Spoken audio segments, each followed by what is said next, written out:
2 के 3 और 4 number questions को कैसे हल करते हैं। पहला दूसरा को हम हल कर दिए हैं और 2 3 4 बचा हुआ था, इसको हल करने के लिए आज आ गए हैं। तो चलिए बिना विलंब करते हुए अपना काम स्टार्ट करते हैं। सबसे पहले दिया गया है कि sin 2a बराबर 2 sin a तब सत्य होता है जबकि a बराबर है, जबकि a बराबर क्या है, a बराबर है। तो हम लोग को a का ही मान ज्ञात करना है, यानी कि a का मान कौन ऐसा चीज़ रखा जाए जिससे कि ये दोनों साइड 0 आ जाए।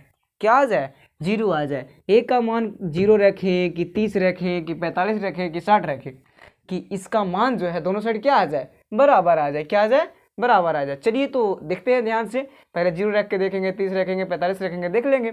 चलिए तो ध्यान से देखिएगा, sin 2a तो रख देंगे sin 2 का 2 रखिए, a का मान, तो a का मान हम कितना रखें, तो सबसे पहले हम a बराबर क्या रखते हैं, 0 रखते हैं। कोई दिक्कत किसी को नहीं ना। आइए तो a बराबर हम 0 रखेंगे, बराबर 2 sin a है ना, तो 2 sin a का मान क्या है, 0 डिग्री। चलिए कोई किसी को दिक्कत नहीं ना यहाँ तक, आइए नहीं दिक्कत है तो कोई बात नहीं। अब देखिए यहाँ 0 में हम कर देंगे यहाँ sin 2 से गुना, तो क्या हो जाएगा, इसका 0 हो जाएगा। 0 में करेंगे sin 2 से गुना, आपको पता भी है कि अगर किसी संख्या में 0 से गुना किया जाता है तो क्या हो जाता है, उसका आंसर 0 हो जाता है। ठीक है, उसी प्रकार से देखेंगे यहाँ पास कि 2 sin कितना है, तो 2 का 2 लिखिए, sin 0 का मान कितना होता है, 0 ही होता है ना। चलिए ध्यान से देखिएगा, अब देखना है आपको कि पहले ये भी आप समझ सकते हैं, यहाँ पास पहले ये कर सकते हैं। देखिए साइन का साइन रहने दीजिए, अब 2 में करेंगे 0 से गुना तो भी 0 हो जाएगा, तो इसका आंसर यहाँ पास 0 डिग्री हो गया। अब देखिए अब इसका आ गया 2 गुना साइन 0 डिग्री। अब क्या करेंगे, साइन 0 का मान कितना होता है, 0 होता है। 2 में 0 से गुना करेंगे तो क्या हो जाएगा, 0 हो जाएगा। अन्यथा देखिए यहाँ पास ध्यान से देखिए, अर्थात कहने का मतलब 0 बराबर 0 आ गया। तो हम यही तो दिखाना था हम लोग को कि अगर सेम आ जाएगा दोनों साइड तो वो हो जाएगा a का मान। ठीक है, अगर सेम नहीं आता तो फिर 30 रखते, 45 रखते, 60 रखते।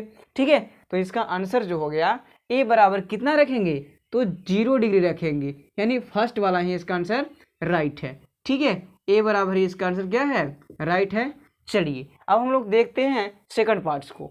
ठीक है, चलिए सेकंड पार्ट्स को देखते हैं। तो 2 tan 30 डिग्री है ना, तो 2 का 2 लिखिए, tan 30 का मान कितना होता है, 1/√3 होता है ना।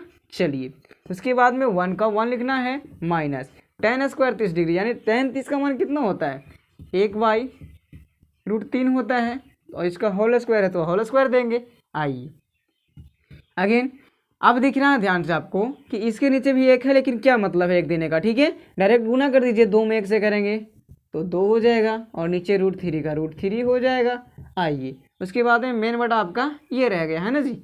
आइए तो 1 माइनस 1 का 1 लिखिए, माइनस का माइनस, 1 का स्क्वायर करेंगे तो 1 ही होगा, और √3 का स्क्वायर करेंगे तो क्या हो जाएगा, 3 मिलेगा आपको। क्यों, क्योंकि रूट से स्क्वायर खत्म हो जाता है, यानी अर्थात 3 के भी स्क्वायर करेंगे तो 3 3 9 होता है, और √9 का वर्गमूल कितना हो जाएगा, 3 ही हो जाएगा। कोई दिक्कत नहीं। आइए तो इसके नीचे भी हम 1 लिख सकते हैं ना, बिल्कुल लिख सकते हैं, कोई दिक्कत। चलिए इससे भी थोड़ा सा आगे बढ़ते हैं, ध्यान से देखना है। 2/√3 का 2/√3 रहने दीजिए, कोई दिक्कत नहीं ना। अब देखिए 3 और 1 का एलसीएम कितना होता है, 3 ही होता है। ठीक है, अब 3 में 1 से भागा देंगे तो कितना हो जाएगा, 3 ही मिलेगा हमको। 3 में 1 से गुना करेंगे तो 3 ही मिलेगा, है ना। चलिए उसके बाद में 3 से 3 तो खत्म हो जाएगा, लेकिन बचेगा क्या, तो 1, तो 3 में 1 से गुना कर दीजिए तो आपके पास बचेगा -3 बचेगा। 3 से 3 खत्म, तो सॉरी 1 बचेगा।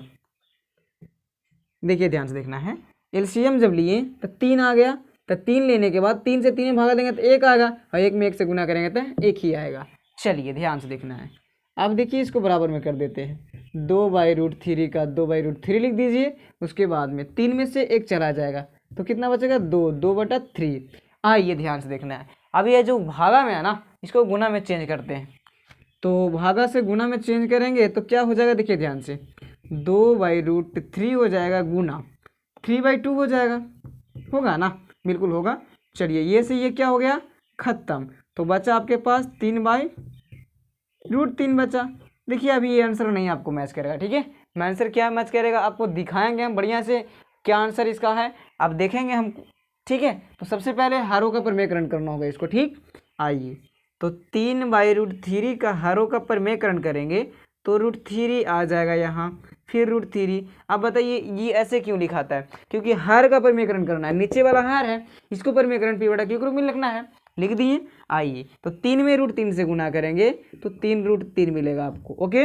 अब 3 में √3 से करेंगे तो 3 मिलेगा, क्योंकि बताया ऊपर ही बात, ये बात को 3 से 3 खत्म, यानी कि √3। तो ये कितना डिग्री का मान है, आप देख सकते हैं कि tan 60 का मान है। कितना का मान है, tan 60 डिग्री का मान। तो शायद लगता है आपको ए में ही आंसर दिया गया है, तो आपका ए जो हो गया आंसर करेक्ट हो गया, ठीक है। जो भी, तो चलिए आशा करते हैं ये वीडियो आपको